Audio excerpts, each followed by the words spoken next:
Hello बच्चों, चलिए प्रश्न को देखते हैं। प्रश्न है, यदि दो पासे एक साथ फेंके जाते हैं तो निम्न घटनाओं की प्रायिकता ज्ञात कीजिए। पहले पासे पर एक सम संख्या है। तो प्रश्न को आगे हल करें उससे पहले जो प्रश्न की मुख्य अवधारणा है उस पर विचार करते हैं। तो इस प्रश्न के लिए जो मुख्य अवधारणा है वह हो जाएगी प्रायिकता का सूत्र। अर्थात हम यहाँ पर यह देखेंगे कि प्रायिकता का सूत्र क्या होता है। तो प्रायिकता का सूत्र होता है प्रायिकता बराबर अनुकूल परिणाम बटा कुल परिणाम। प्रश्न दिया गया है, यदि दो पासे एक साथ फेंके जाते हैं तो यहाँ पर लिखेंगे दो पासों को फेंकने पर कुल परिणाम बराबर 36। कौन कौन से हो सकते हैं? हो सकता है पहले पासे पर एक आ जाए और दूसरे पर भी क्या आ जाए, एक आ जाए।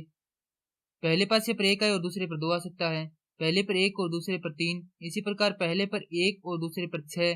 और इसी प्रकार हो सकता है कि पहले पर क्या आ जाए, छह आ जाए और दूसरे पर एक आ जाए। और इसी प्रकार से जो अंतिम परिणाम है वह यह हो सकता है कि छह और छह आ जाए दोनों ही पासों पर, और इनके मध्य में कितने रहेंगे, 36 परिणाम रहेंगे। अब हमें दिया गया पहले पासे पर एक सम संख्या हो, तो सम संख्या कौन सी होती है? सम संख्या होती है 2, 4, 6।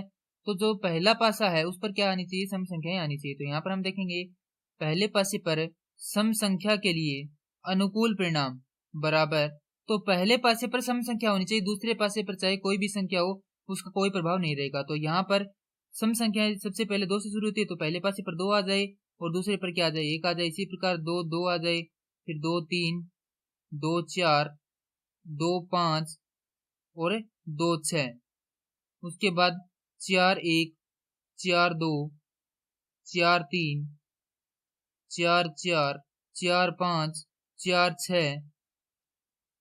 उसके बाद में 6 1, 6 2, 6 3, 6 4, 6 5 और 6 6। अर्थात दोनों पासों पर इस प्रकार के परिणाम हमें प्राप्त हो सकते हैं। तो इन परिणामों को गिन लेते हैं कि ये कितने हैं। तो ये परिणाम हो जाएंगे 18। अतः पहले पासे पर सम संख्या के लिए अनुकूल परिणाम है 18। तो प्रायिकता पी बराबर होता है अनुकूल परिणाम बटा कुल परिणाम, क्योंकि यहाँ पर 18 क्या है, अनुकूल परिणाम है, और कुल परिणाम कितना है, यहाँ पर 36 है। तो यहाँ पर हमारे पास जो प्रायिकता है पी वह बराबर हो जाएगी 1/2 के।